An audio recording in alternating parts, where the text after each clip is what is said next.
Rebel Canners teaching all kinds of food preservation, especially the old ways.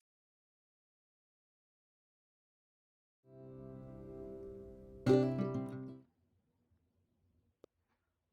back, Rebel Canners. Today I'm making containers to do my winter sowing in. You can use clear water jugs, translucent milk jugs. You just can't use the completely opaque ones because they need to get light in. What you want to do is make sure you don't cut right back here by your handle because you need to keep it all together at the end. So I'm going to go ahead and start cutting this one out.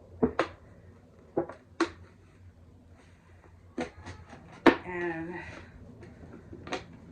then we can get to work doing some winter sowing.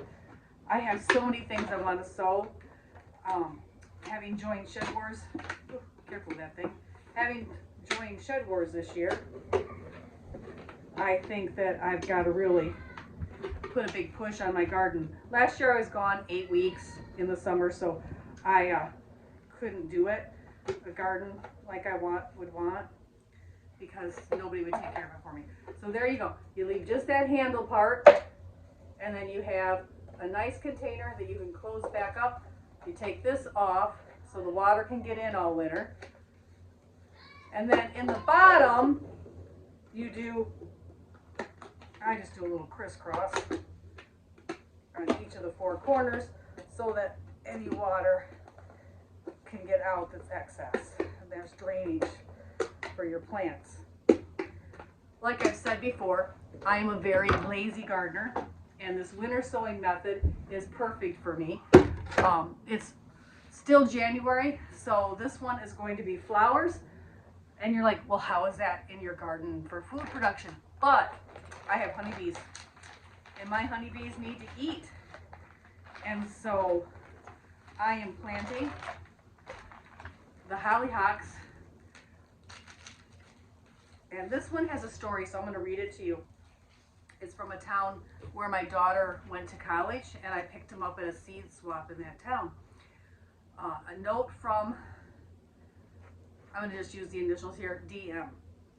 When I came to, and I'm going to leave out the name of the town for privacy reasons. In the late 1960s, the back alley that ran from campus to downtown were lined with wild hollyhocks. Over the years, the alley hollyhocks disappeared. And slowly, the last of the population was a patch along the southeast corner of the old Borden building.